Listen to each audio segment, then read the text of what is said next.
Você não consegue atingir a vitória sem treino, sem dedicação e responsabilidade. Eu nunca tive CG, eu sempre tive uma moto um pouquinho a mais da CG, uma ML.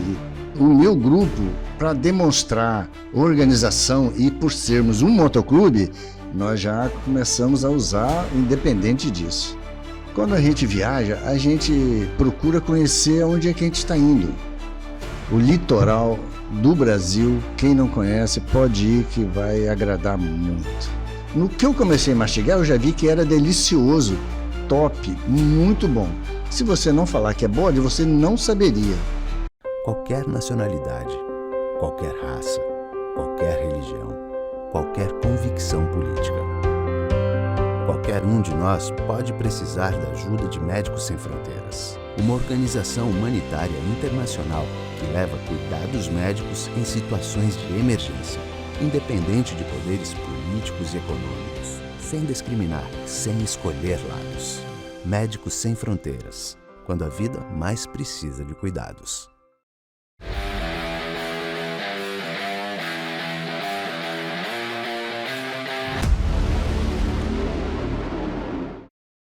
Muito bem, está começando mais um No Plano 7, o seu podcast semanal. E aí, como você está? Como você passou a semana? Eu espero que você tenha passado muito bem. E nesta noite nós iremos falar um pouquinho sobre aventura. É um grande amigo de longas datas, Edgar Baião. Boa noite, tudo bem? Boa noite, tudo certinho?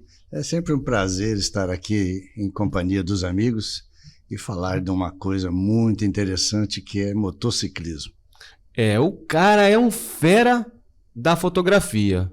E ele também gosta de bike, gosta de um monte de coisa, né, Edgar? Mas hoje o assunto é aventuras sobre rodas motorizadas. Isso aí. Tenho também aqui a presença da Elci Lessa, que vai nos acompanhar nesse bate-papo aqui para nos ajudar e contribuir com o papo nesta noite. Boa noite, Edgar. Seja muito bem-vindo. Boa noite. Edgar, antes da gente começar nesse papo aí sobre moto, eu gostaria de saber quem que é Edgar Baião. Sim. Edgar Baião é natural do Paraná. Do Paraná? Do Paraná, na cidade de Marialva. Marialva. Ao lado da cidade famosa de Maringá. Maringá, muito Cidade falado. Cidade Canção, Maringá, né? Uhum. Isso. Eu nasci em Marialva, né? Lá no Paraná. Cursei Faculdade de Educação Física. Fui professor de artes marciais. Oxi! Taekwondo. Sou tricampeão brasileiro de Taekwondo. Sério? Sério. Nossa, aí, conheço o homem, mas não conheço. Bicampeão paranaense. E eu fui o primeiro aluno de Taekwondo a se tornar um professor. Eu era realmente como diz assim, fora da curva. Eu sempre gostei de lutas, de artes marciais e esporte em geral. E na minha cidade abriu uma academia de Taekwondo coreano, né? Sim. Original da Coreia. E bem próximo de mim, eu matriculei, me inscrevi, comecei a treinar e me tornei professor em pouco tempo. E com 6 meses já fui campeão brasileiro e já comecei uma carreira já desportiva muito séria e com muita responsabilidade e com muito sucesso. Eu fui, como diz assim, uma novidade no setor que ainda não existia, né? Onde só tinha os 2 mestres, um aluno se tornou professor. Então era um fenômeno. Sim. Era um fenômeno. Uhum. Nos campeonatos, quando vinha a Chaves, né, e a chamava, tal, quem ia lutar comigo, quando o cara me olhava, eu falava, não, esse aí não. E eu era realmente muito dedicado, muito rápido. E a dedicação é tudo, né, Edgar? Você não consegue atingir a vitória sem treino, sem dedicação e responsabilidade. Então, o Edgar Baião mudou para Cachoeira em 1978. 78. Isso. E começamos aqui uma outra vida. Né? Meus pais eram daqui, são daqui, da minha família, né? Baião e Turbai. Moraram lá, depois meu pai aposentou e veio morar aqui perto da família dele. E eu vim junto, né? Trabalhei no Cartório Braga, famoso Cartório Braga, Sim. Dr. Edmar Baião. Depois trabalhei no Grupo Itapemirim, quase 10 anos. E sempre fotografando. Final de semana meu era... A fotografia começou aqui em Cachoeiro? Não, eu comecei com 14 anos. Gostava também? Sim, eu já revelava foto há 50 anos atrás sem saber. Caraca. Era uma coisa... E as pessoas não sabiam de onde vinha, de onde eu tirava aquilo, eu também não sabia. Eu ia fazendo, revelando. Eu saía para passear, fazia foto dos filhos dos vizinhos, vendia as fotos para eles, preto e branco. Então, eu sempre fiz uma coisa profissionalmente aliada à fotografia nos finais de semana e sempre que eu pude. Então, fotógrafo há 53 anos. Muito legal, cara. E as fotografias do homem sensacionais, né? Eu digo que o cliente que mais me deu trabalho foi Noé. Noé? Eu não sou muito antigo, mas Noé me deu trabalho. Ele queria fazer as fotos na arca com todos os animais, mas eu consegui. A gente conseguiu se entender. Aí você chegou aqui, casou, teve filhos? Cheguei aqui, casei, tenho 2 filhos, graças a Deus. Já encaminhado? Já encaminhado, um médico, um advogado, graças a Deus, muita luta. E em 1981, quando eu trabalhava na Itapemirim, eu ia de ônibus. Aí eu falei assim para o meu pai, poxa, muito complicado, né? Demora muito, eu chegava atrasado. Aí meu pai falou assim, vou fazer o seguinte, eu vou te dar uma moto. Eu falei, oba! E eu sempre fui apaixonado por uma moto. Ele falou assim, eu vou pagar a entrada e você paga as prestações. Foi fechado. E aconteceu que nesse meio tempo, né, meu pai foi aqui na loja, tal, deu entrada na moto. E meu pai não estava bem de saúde, né? Aliás, eu vim para cá para ficar com meu pai e tudo, deixei tudo que eu tinha lá, faculdade, academia, deixei a minha vida toda para fazer a minha parte de filho e vim com meu pai. E meu pai fez a primeira parcela da moto, uma entrada, né, considerável, e ele faleceu nesse meio tempo. Então seu pai já faleceu já tem bastante tempo, então? Em 81. 81. Meu pai tinha 52 anos. Foi uma dor muito grande que eu tive. Assim, 1 ano e meio aqui em Cachoeiro, eu ainda não estava ainda, né? Uhum. Eu tive que me reinventar. Sozinho, eu e minha mãe. No caso, você é filho único? Não, aqui fiquei eu. Aqui. Nós somos em 4 irmãos, Uhum. né? Aqui veio só eu. Uhum. E eu tive que me reinventar. E intensifiquei fotografia. Durante meia hora de almoço eu fotografava na rua, entregava minhas fotos, final de semana fazia meus casamentos e botei para frente. Então, a fotografia, ela sempre fez parte da minha vida muito, vamos dizer assim, muito seriamente, né? Profissionalmente e também financeiramente. E graças a Deus eu tive a minha moto, uma ML 125, e comecei a passear, a viajar. Isso era o quê? Quantas cilindradas assim? 125. 125. 125. Mas eu nunca tive CG. Eu sempre tive uma moto um pouquinho a mais da CG, uma ML, que tinha acho que meio cavalo a mais. Entendi. E sempre gostei. Aí já comecei a viajar. Viajar. E sempre preocupada. E existia uma época que não era lei ainda o uso do capacete. Não era obrigatório. Sério? Sim. Essa lei do capacete ela veio depois, após centenas, milhares de acidentes, e foi imposta a lei. E a gente já andava de capacete, para dar exemplo para os outros. Nossa, que massa, cara. A gente tinha grupos e tudo de 125, às vezes um tinha uma moto maior e tal. E a gente eu já começava a viajar, Marataízes, Espera Feliz. Eu ia nas corridas de motocross. Caraca. Que tinha dos amigos, e já ia de moto, barraquinha na moto e vazava. Mas a pergunta não quer calar. Você, jovem e tal, você fazia algumas aventuras loucas assim de empinar e tal? Agora esses meninos... Nunca. Nunca gostou de... Nunca me passou pela cabeça. Primeiro que eu achava perigoso. Eu também, para falar a verdade, isso não me atraía, eu nem tentava. Para não falar, eu tentei uma vez, eu quase desloquei os 2 ombros. Que tem uma técnica para levantar a moto, né? Sim. Só dá uma pisadinha no freio ali, ela levanta. Mas eu tinha muito receio de me machucar e cair. E eu não podia, eu precisava trabalhar, ter a minha vida normal. E eu via muita gente caindo. E o transtorno físico de uma queda de moto é muito grande. Muitas pessoas hoje deixaram os seus sonhos por causa de um acidente. Mais de moto, né, que nós não temos para-choque. Mas o índice de acidente, de traumas, amputações, limitações do ser humano em acidente de moto, só quem passou e aconteceu sabe o quanto ele se arrepende de não ter se policiado, de não ter seguido as normas de segurança do trânsito e dele.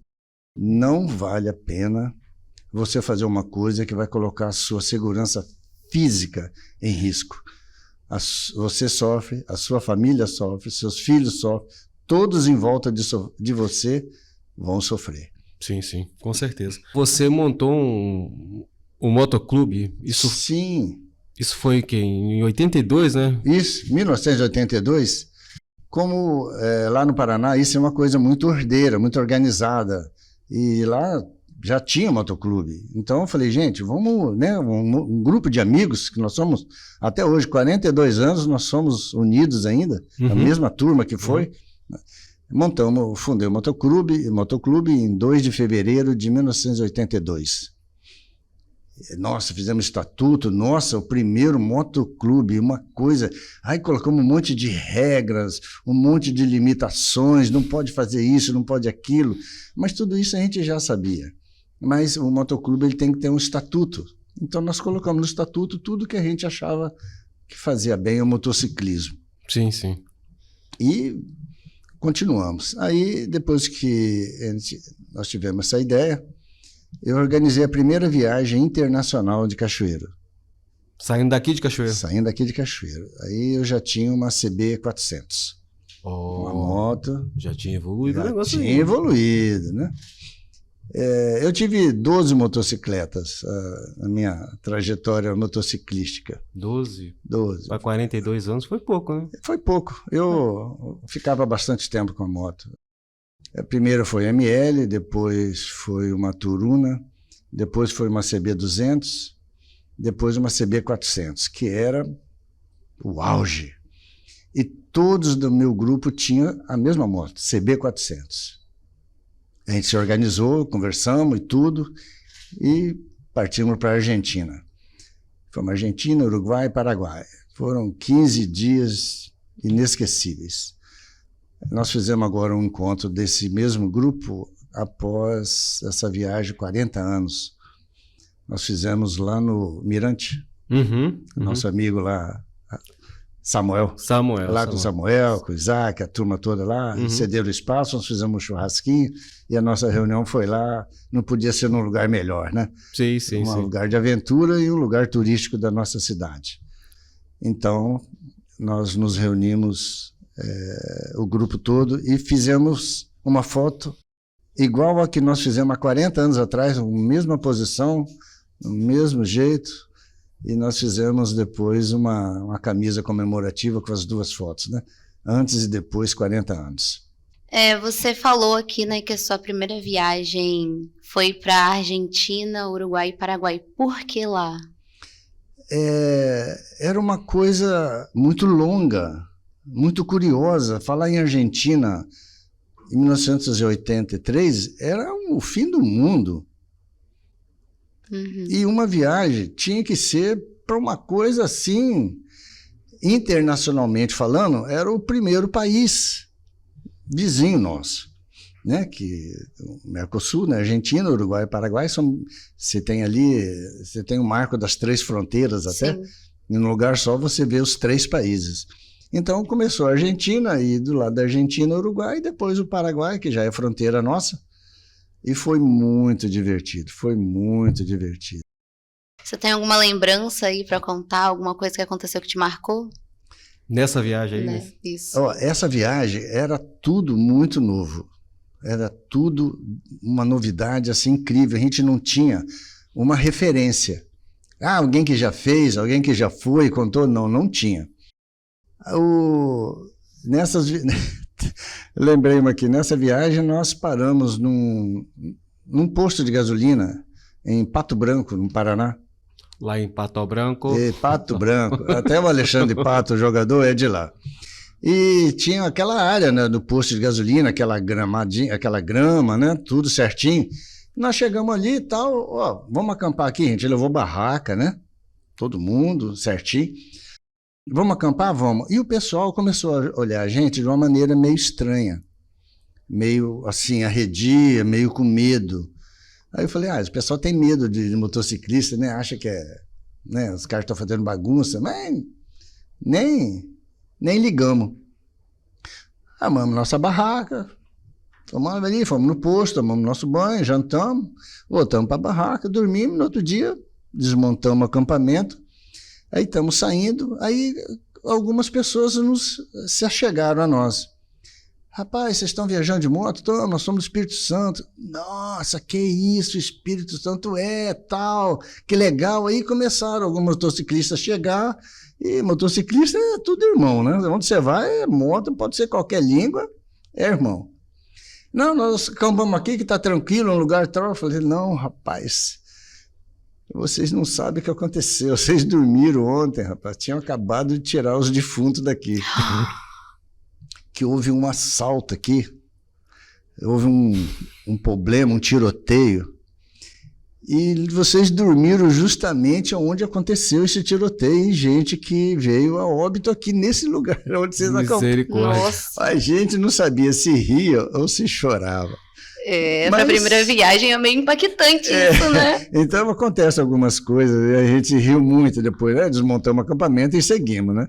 Mas essa foi inesquecível. Você participou, de alguma forma, você viu a questão da lei dos capacetes, como que foi isso? Sim, foi uma lei que foi, né, lançada. Tem quantos anos essa lei, você sabe mais ou menos? Olha, foi na negócio de 80, 81, eu acho que sim, se não me falha a memória. Eu não sei, assim, especificamente o dia. Mas já ela tinha não o capacete, mas ninguém era obrigatório a usar. Sim, não era entendi. obrigatório. Usava quem queria. Depois se passou a obrigatoriedade. Mas o meu grupo, para demonstrar organização e por sermos um motoclube, nós já começamos a usar independente disso.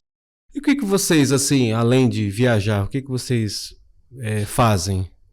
Olha, quando a gente viaja, a gente procura conhecer onde é que a gente está indo.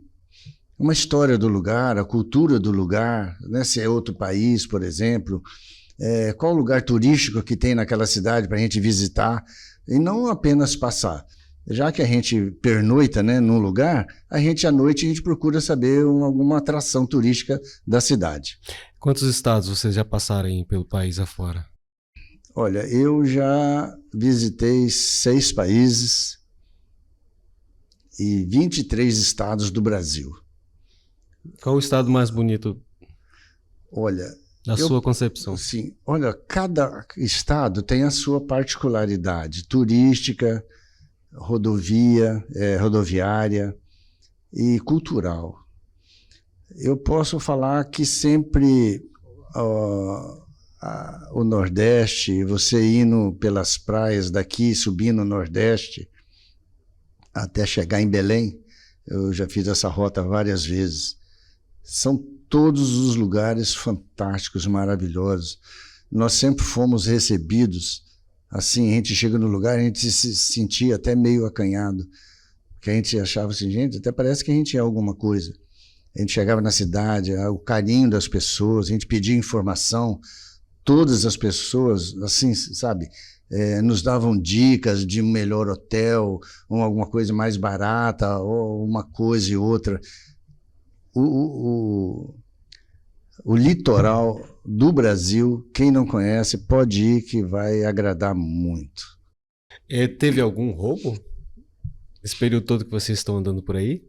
Olha, houve um sinistro comigo, foi um roubo em Antofagasta, no Chile.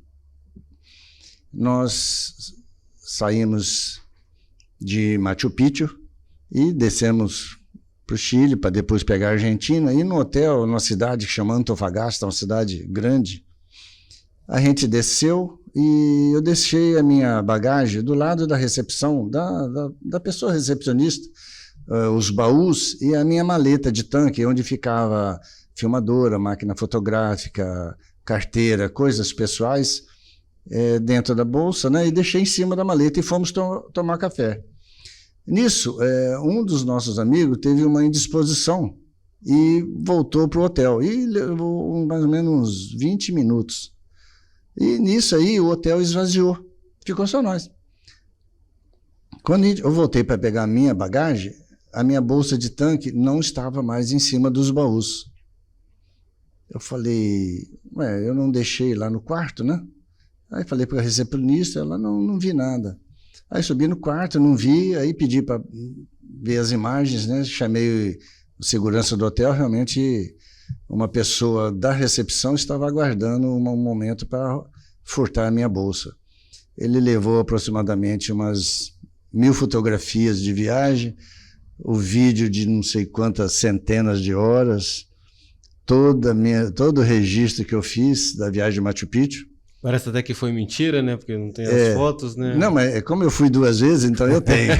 Nossa. Aí foi uma coisa interessante que o gerente era um argentino, nossa, acionaram o consulado na hora, veio polícia.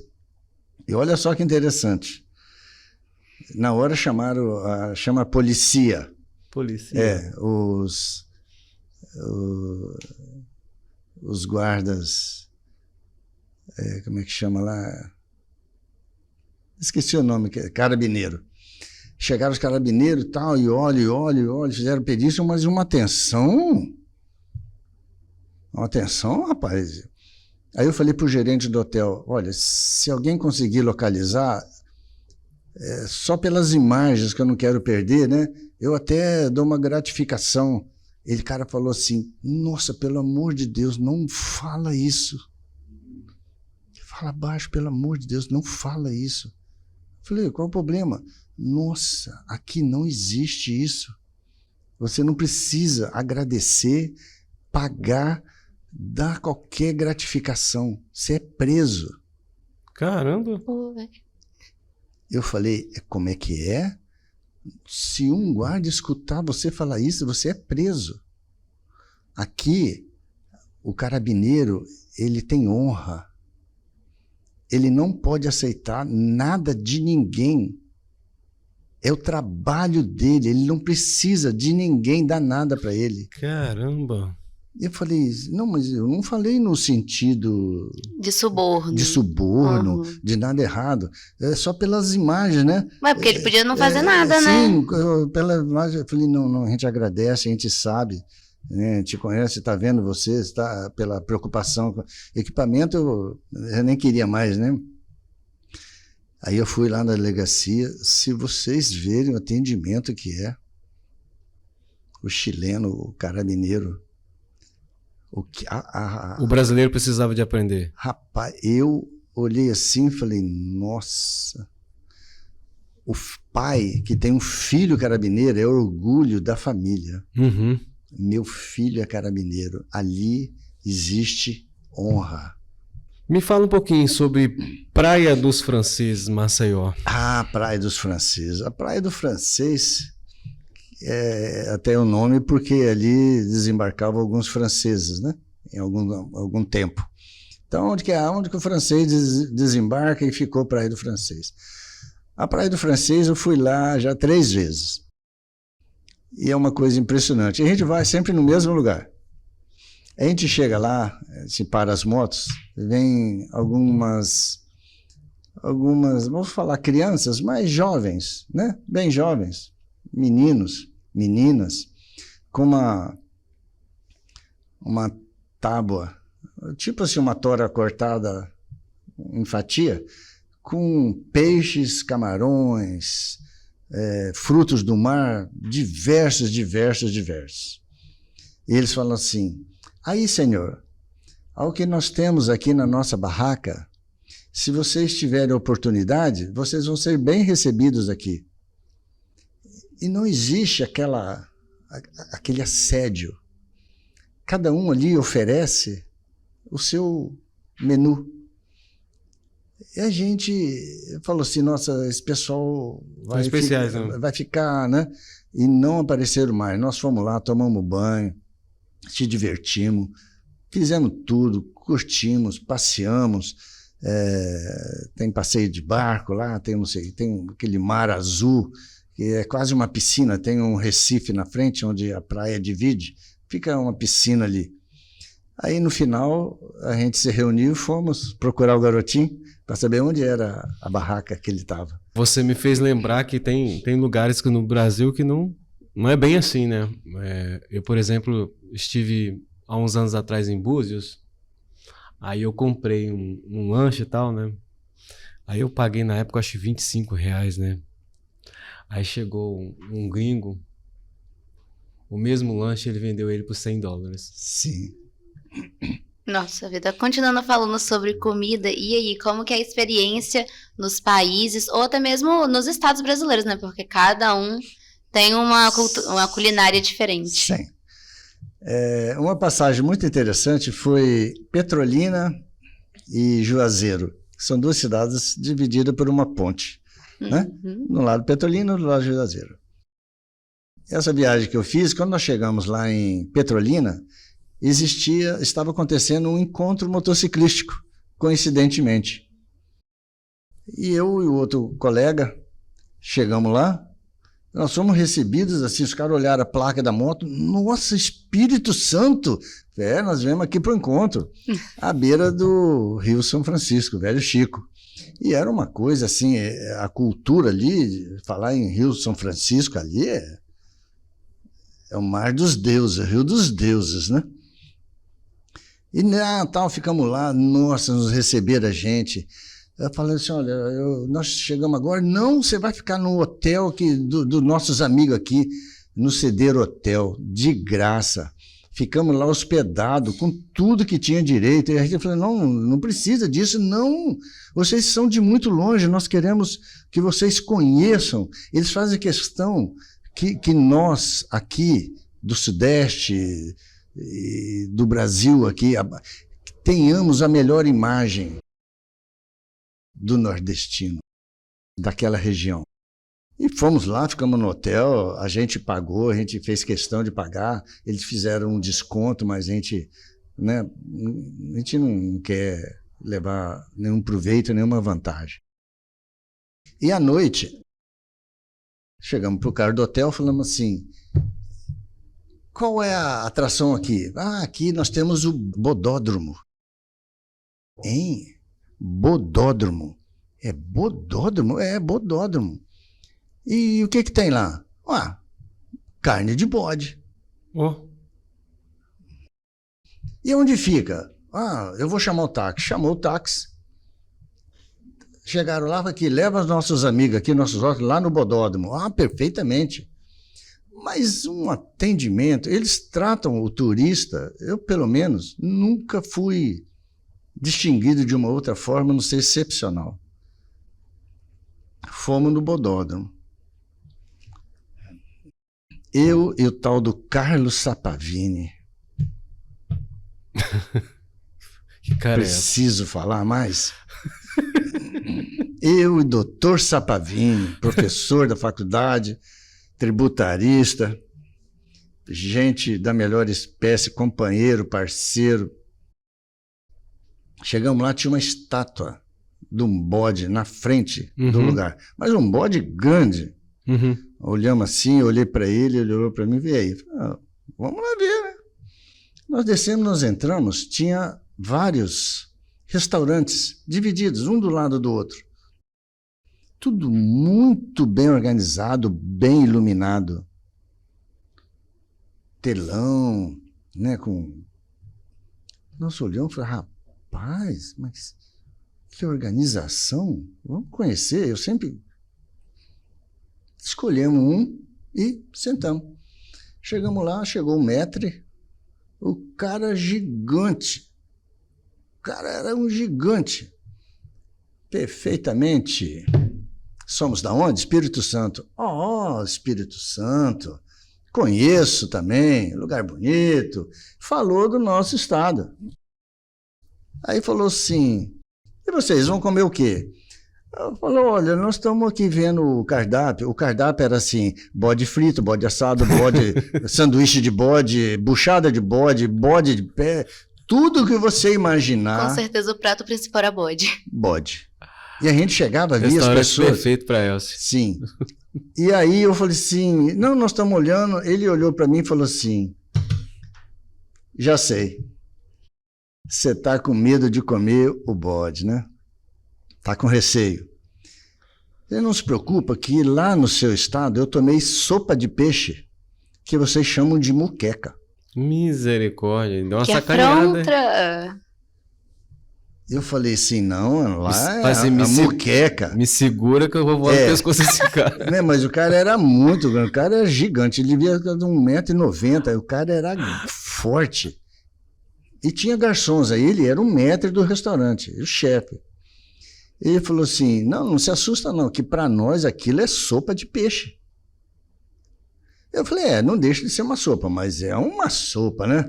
Ele você dá o nome que você quiser, mas é muito bom. Aí eu falei, como que eu vou desagradar o cara agora? Eu falei assim, então você faz o seguinte, você faz para mim um espetinho de picanha do bode, mas tem que ser bem passada, que eu não como carne mal passada, não adianta. Não adianta.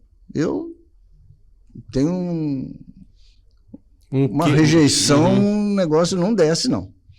Ele perfeitamente, você fala o que você quiser que eu faça, você não sai daqui hoje sem experimentar a iguaria de Petrolina. Perfeitamente. O cara foi, voltou, trouxe aquele prato decorado com um espetinho de carne. Eu olhei para o Sapavini olhou para mim, aí ele falou assim, vai, experimenta. Eu, não, tudo bem.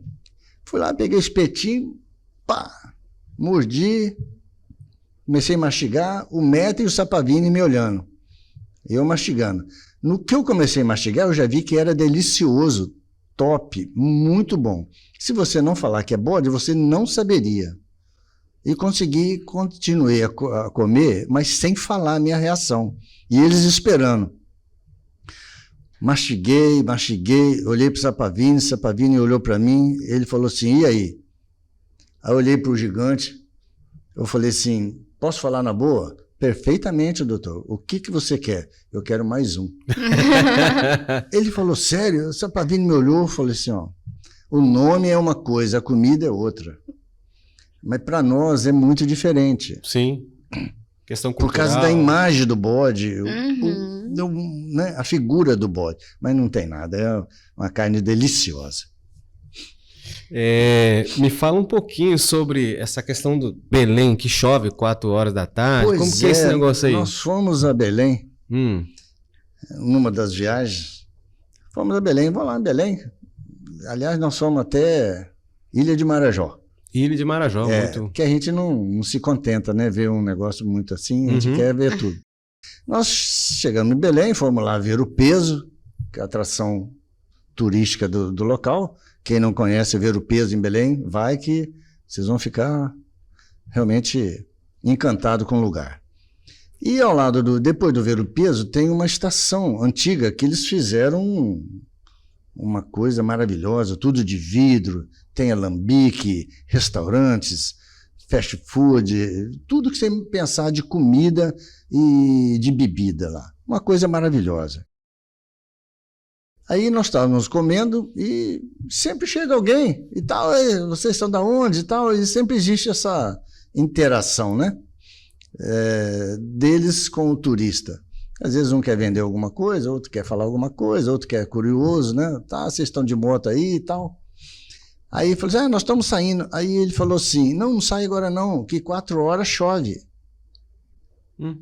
Marcado assim no relógio? Sim, era 3h30. Eu falei, mas por quê? Você vai abrir a torneira? Alguém abre a torneira aqui? Vocês são daqui? Não, você está vendo? Nós somos turistas. Ah, vocês não sabem? Não. Aqui em Belém, 4 horas a chuva passa. Eu falei, mas então o céu tão lindo, um dia tão bonito. 4 horas ela passa. Tá bom. E conversamos tal, não sei o que, o cara saiu embora. 4 horas choveu. Caraca. E você vê a chuva vindo, passando por Belém, sai todo mundo que está na rua, tapa as barracas e tudo, põe casaco, a chuva passa e pronto, volta o sol. Nó. Que experiência. Onde você já viu isso? Nunca. 4 horas em Belém chove. Eu ouvi falar que São Paulo tem garoa e tal, mas não é a mesma coisa. Não. Sim, não. Ali é chuva mesmo, chuva e chove. Mesmo. E chove mesmo, vem a nuvem ali e chove. E depois nós fomos à noite, no outro dia nós fomos para Ilha de Marajó, ver lá a cultura de lá, as coisas de lá. Lá tem a praia de água doce. Praia de água doce. Então você conhece coisas, você viajando é cultura. Isso ninguém te tira. Muito aprendizado, né? É muito aprendizado. E eu realmente aproveito onde eu vou. Cada viagem, para mim, é uma aula de geografia, de história, de tudo que você imaginar, de cultura, de tudo. E eu aproveito todas as viagens. Você fez alguns amigos nessa viagem que você levou para a vida? Mantenha contato até hoje? Sim, quando nós fomos para Machu Picchu, em Rondônia, no hotel que nós ficamos, nós encontramos um motociclista que estava viajando, encontrou a gente. E ele foi até Rio Branco, no Acre. Ele estava indo para lá e viajamos 2 dias juntos. E tal, não sei o quê. E ele tinha alguns amigos no Acre, lá em Rio Branco, na capital. E quando nós chegamos lá, tinha mais ou menos uns 100 motociclistas aguardando a gente, polícia rodoviária, federal, batedores, o grupo do cara inteiro. E a gente olhando, eu falei, não, eles nos receberam de uma forma... E a gente olha isso e fala, o que é o mundo motociclístico, né? Você nunca viu a pessoa, ou encontra na rua, na estrada, ei, já é amigo. Salvador. O que você tem de Salvador pra gente? Salvador também foi uma curiosidade muito grande, né? Salvador. A primeira viagem que eu fiz, uma das primeiras que eu fiz, foi eu, Sapavini e Gildo Dalto. Gildo Dalto. Doutor Gildo Dalto. Figura. O Gildo, você não pode viajar com ele que você volta, a sua boca dói de rir. Porque ele é realmente hilárico. E 2 grandes amigos que nós temos. A primeira viagem minha foi para Salvador. Aí fomos. Chegamos em Salvador, nós ficamos lá num lugar que chama Jardim de Alá, onde tem várias pousadas, né? Chegamos lá, nos hospedamos.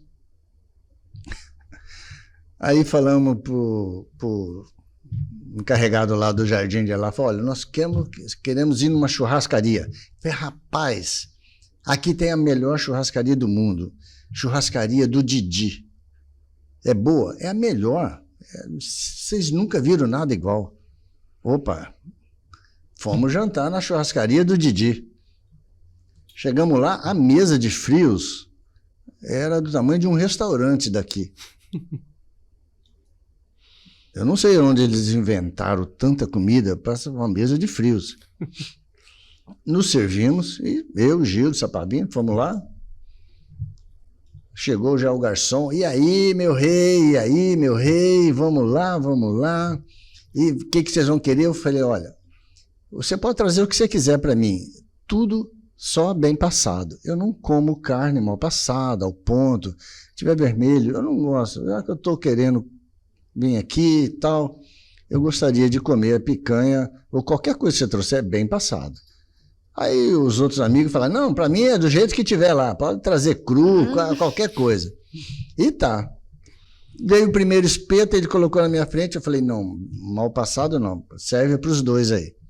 Ah, você gosta bem passado, sim. Veio o segundo espeto bem mal passado, eu falei, meu rei, o meu é só bem passado, e eu tô com fome, cara, eu viajei o dia todo, então traz para mim uma carne bem passada, tal. Veio outro garçom, já colocou o espeto na minha frente, eu falei, cara, já veio 2 aqui, olha só, eu não como carne mal passada, do jeito que você está trazendo aí, eu tiro até da minha frente, eu não quero ver.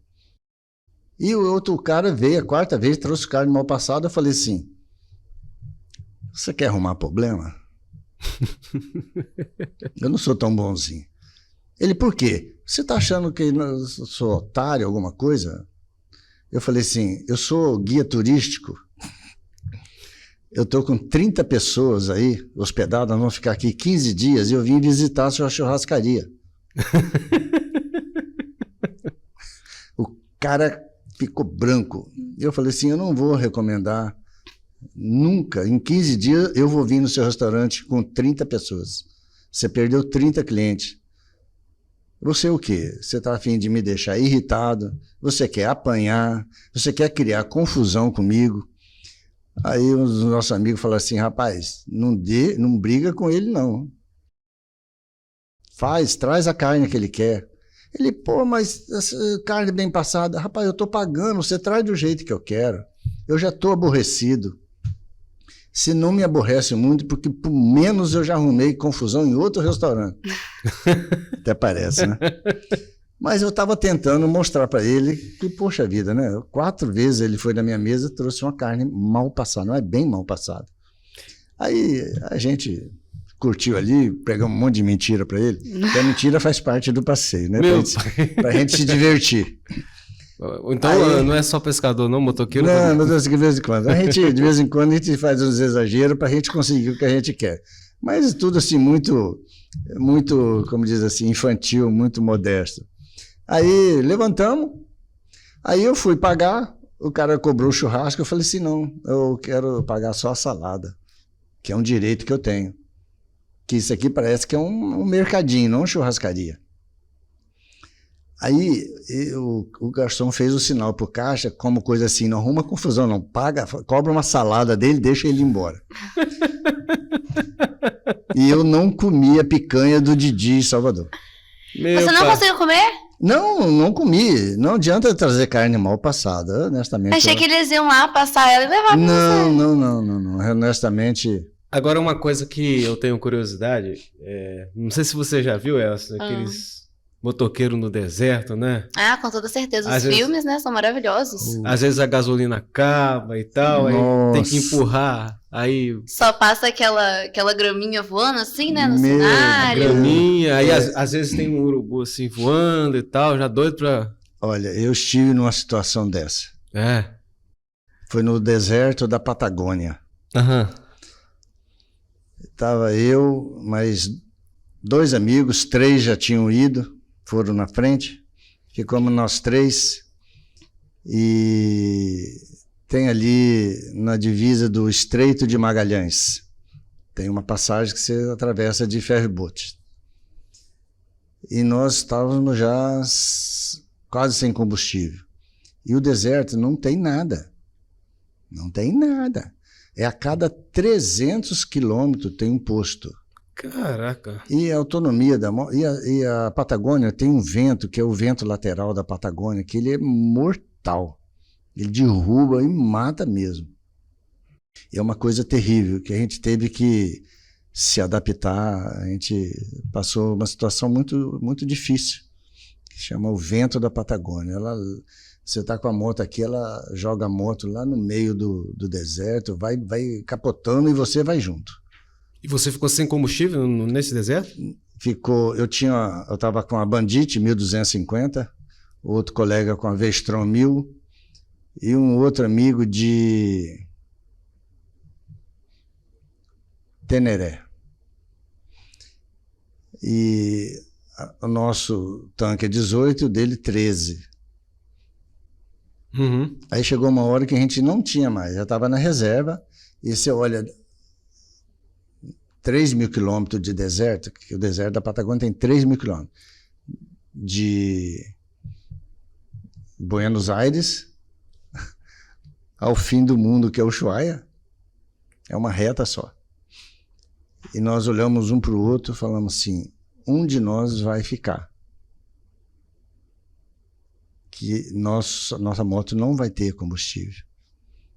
Quem parar, espera o outro voltar.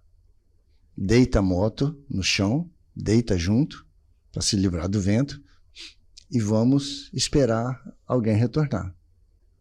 Que isso? Tipo um pacto. Olha a situação, né? Uhum. Um vento, um frio. Nós chegamos na cidade, nós olhamos, tinha os capinzinhos rolando, igual o faroeste. Uhum. Nós olhamos e falei, gente do céu. E tinha umas pessoas ali. Eu falei assim, escuta, tem alguém na cidade que lá, muito lugar vende gasolina na casa. Eles fazem um depósito para turista, eles vendem mais caro, né? Tem alguém que tem gasolina guardada, escondida, qualquer coisa? Eu falei, não, nada. E essa cidade? A cidade é fantasma. Ela foi construída para alguma obra e já acabou a obra e acabou a cidade. Não tem ninguém aqui. E eles estavam ali passando por alguma coisa. Conhecia a região. Eu falei, onde tem posto aqui? Eu falei, olha, a 10 quilômetros. 10 quilômetros. A 10 quilômetros à esquerda tem um posto. Fomos. 30 por hora. A moto às vezes até morria. A gente deixava a moto andar desligada. Chegamos 10 quilômetros. Olhamos de um lado, do outro. Não tinha nada. Para ter um posto, não tinha nada. Caramba. Eu falei, e agora? Daqui para frente é suicídio. Não tem para onde ir. Uhum. E o Estreito de Magalhães estava a uns 80 quilômetros ainda. Uhum. E não tinha mais nada. Uhum. Mas do nosso lado esquerdo tinha um morrinho, um murundunzinho. Uhum. Eu falei assim, vai me dizer que ali atrás daquele morro tem um posto de gasolina sem uma placa aqui do lado direito avisando. Isso não é possível. Mas lá tudo é possível. Uhum. É um negócio absurdo. Vocês não têm ideia o que é Argentina. Olha lá. Vamos lá. Entramos à esquerda, viramos o morrinho. Não tinha Um bendito posto. uma bomba de gasolina numa casinha. Nafta azul. Com a mais potente que tem. Caraca. Nós, chegamos lá, buenas, buenas. Tem nafta? A gente já estava falando argentino. A gente já estava falando tudo quanto é língua. Sim. Aí o cara falou, você tem La Plata? Rapaz, é muita plata. Eu quero só a nafta. Aí ele falou assim, tem peso chileno? Mas como peso chileno, senhor? Nós estamos na Argentina. Não, não aceito peso argentino. Só peso chileno. Meu pai. Um dos amigos nossos tinha trocado 100 pesos chileno numa parada para levar de lembrança. Ah, salvou acabou a... Acredita com a nisso? lembrança do moço. Mas Aí ele salvou a falou, lavoura. rapaz, aquele dia eu tenho 100 pesos chileno. Eu falei, nossa. Nós falamos para ele, tem peso chileno, sim. Ah, sim. Olha, estamos 100 pesos. Coloca 33 de peso chileno em cada moto. Uhum. Sim. Aí o cara todo sujo, todo imundo. Aí ele foi colocar a gasolina na minha moto. Eu falei, não. Momento. Não vá derrubar nafta em cima do meu tanque, da minha moto, hein? Não vai derrubar combustível na minha moto. Faz cara feia. Aí levantou, eu falei, desliga, a hora que você colocar, você liga. Tá, colocou, tá o velhinho lá. Um senhor. Aí tá, abasteceu. Eu falei assim, o Estreito de Gibraltar tem quantos quilômetros? Ele me tira a bomba acionada e fala, é pra lá. Nossa, pai.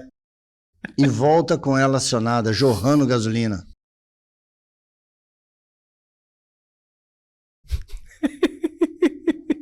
O que eu faço com um cara desse? Eu já fiz no deserto, eu peguei um argentino pelo colarinho. Falei nada. Falei, pô, senhor. Aí ele acabou, abasteceu. Falei, agora pega um pano e limpa. Ah, limpa cá. Ele limpa, fiz ele limpar a minha moto, passar um pano. Ficou fedendo, mas limpou. Isso, aí fez. Aí pegamos, chegamos no Estreito de Magalhães. Estava chovendo muito, 0 grau. Um vento terrível. Nós chegamos, a balsa tinha acabado de sair. Tinha que esperar ela ir e voltar. Aí fomos para dentro do restaurante, comemos alguma coisa, saímos do vento, o vento é que é perigoso, e continuamos. E Nossa, que situação. Essas aventuras, né? É, Ô, Edgar, como que é essa questão de viajar e tal? Acidentes, manobra, o que tem que para se proteger? É luva, não é luva? Como que é todo esse processo todo aí? olha, aconteceu, na primeira viagem que nós fizemos a Machu Picchu, aconteceu um grave acidente com um amigo que mora em Vitória. Com todos os cuidados que a gente tem, com toda a experiência, que muita gente... que a gente viajava com o motoclube Águias, né? Onde Sim. a gente Uhum. fazia parte, né? Existia um motoclube, então ia só o motoclube. Uhum. Mas muitas pessoas em Cachoeiro sabiam dessa viagem e queriam ir junto. E a gente não permitia, por causa da irresponsabilidade, falta de experiência e compromisso com fazer o certo. Sim. E esse amigo nosso de Vitória, ele sempre vinha aqui em Vitória, andava aqui com a gente, e ele é o cara que era o único que tinha nossa confiança. Aí ele comprou uma Vestron nova e fomos. E nós passamos lá pela Transperuana, é a Transamazônica do Peru. Sim. Essa estava em obras, 3.000 quilômetros de obra. E lá é pedra sobre pedra, entulho, brita, degelo atravessando a pista, coisas muito que depende de muito experiência. E eu, como a Bandit, pneu esportivo, pneu liso. Uhum. O pessoal estava de Vestron com pneu de cravo, que fixava, e eu patinava. Eu e o falecido Dr. Paulo Brunoro. Ele tinha uma Phaser 900, eu e ele com pneu que realmente escorregava, parado escorregava. Uhum. E nós conseguimos atravessar essa obra e depois de muitos empecilhos, chegamos no asfalto novo, que estava... E nós chegamos ali, viemos e tal, o asfalto lá é igual essa mesa aqui, maravilhoso, que lá não tem carro pesado, né? E ele, no Chile, o Peru, a estrada é cotovelo. É cotovelo. É tipo Castelo da Bruxa. E ele fez uma curva à esquerda, pegando um pouco a pista de dentro. E ele e uma caminhonete da Odebrecht se encontraram. Nossa, pai. Ele freou, a moto derrapou e ele bateu a cabeça no capô da caminhonete. Bateu e ficou. Aconteceu, eu cheguei, o baú da moto dele ainda estava correndo na estrada e se acidentou. A perna dele estava aqui no ombro, né? Ele se quebrou todo. Aí paramos, estava o grupo na frente, eu fui lá chamar, voltou todo mundo, a ambulância da Odebrecht veio. Aí eu olhei, estava morto, tinha morrido. Olho estatalado, uma coisa muito triste. Aí fizeram um desfibrilador nele, né? Ressuscitaram ele, reanimaram e levaram para Cusco, onde a gente estava indo. E realmente foi um acidente que... Não vale a pena ser lembrado, né? Não vale a pena ser lembrado. Ele faleceu ano passado, Depois de... Viveu muitos anos. Viveu muitos anos, com... Uma certa deficiência, ficou sequelas, né? Porque ele se quebrou todo e lá não consertaram ele, então ele ficou todo torto. Aí os músculos, né, não agiam. Então, um acidente, qualquer motivo que seja, quem está certo é quem está errado. Numa viagem, acaba a viagem. Sim. Acidente é um negócio complicado, mas e aí, tem algum jeito pra gente não se acidentar? Mas você sofreu algum acidente durante esse período, aqui em Cachoeira ou em algum lugar que você já foi? Não. Não? Nunca sofri um acidente. Então conta esse segredo aí pra gente. Olha, o acidente ele tem minutos que antecedem a tragédia. Se você seguir essa regra, você não se acidenta. Quando você sabe que o seu cérebro já te manda uma mensagem, não pule essa parte. Vai dar errado. Então, eu já me livrei de alguns acidentes sérios, gravíssimos, mas por experiência minha, eu consegui me livrar. E o erro não era meu, era do outro que cruzou a frente. Acontece, alguém não te vê. E você tem que estar vendo isso. Não viaja assim, meu Deus, não. Você não está indo para a piscina, não. Você está viajando, você está numa pista. Alguém errar, você vai junto. Então, todo cuidado é pouco. E não brinca, não. O imprevisto acontece, moto não para. Moto foi feita só para andar. Vocês, o grupo de vocês, fazem algum tipo de ações além do só viajar? Alguma coisa social? Sim. O grupo Águias Motoclube, né? Eu não pertenço mais, o grupo deu uma paradinha também. Uhum. Mas quando a gente estava em atividade, sim, a gente fazia doações de cesta básica, de leite. Teve um Natal que nós pegamos 12 cartinhas no correio de bicicleta, dos mais variados locais de Cachoeiro.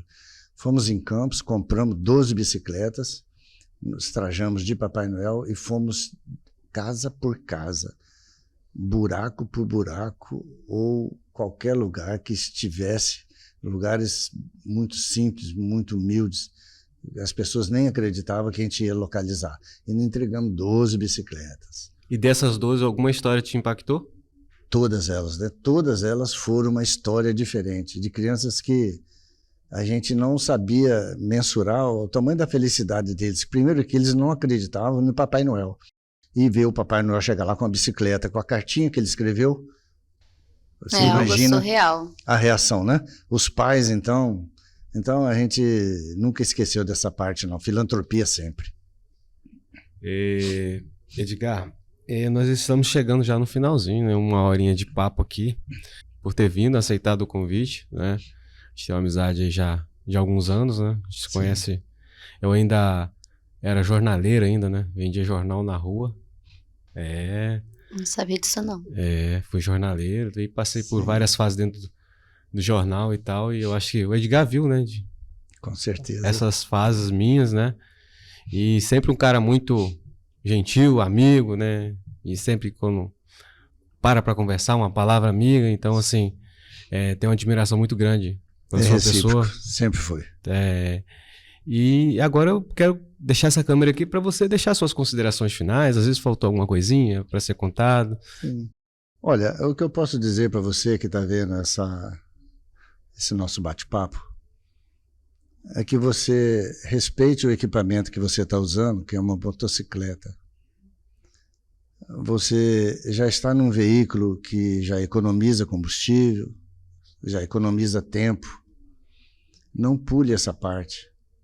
Hoje nós temos a profissão de entregadores de mercadorias e de produtos alimentícios, né, que utilizam a motocicleta, os motoboys que estão ali trabalhando, defendendo o seu do dia a dia, mas alguns ainda não entenderam o que é legislação de trânsito, o que é respeito no trânsito. o que é andar com prudência. Eu sempre falo que não é a velocidade que mata, é a imprudência. Você pode cometer uma imprudência a 30 km por hora e não cometer uma imprudência a 200 por hora. Então, seja prudente. Não tente fazer o que o outro está fazendo de errado, não, para fazer igual. Seja diferente. Seja um exemplo, até que alguém possa chegar a falar para você: conheci um motociclista que tem responsabilidade. Fica ligado nisso que você vai sobreviver como eu cheguei até aqui. Edgar, prazerzão, viu? Muito obrigado mesmo. Tá ok. Prazer te conhecer, histórias maravilhosas, tá? Ok, nós teríamos aqui centenas de horas. Com certeza, com certeza. Deu uma resumida, né? Deu uma resumida, Quantos assim. anos de pista você falou? 40 anos de motociclismo. Um resumão. Elsa. Foi um prazer. Valeu, valeu. Gente, muito obrigado. Fique com Deus. E aí não deixe de deixar sua curtida, seu comentário. E até a próxima sexta-feira, tá bom? Um abraço. Tchau. Tchau, tchau.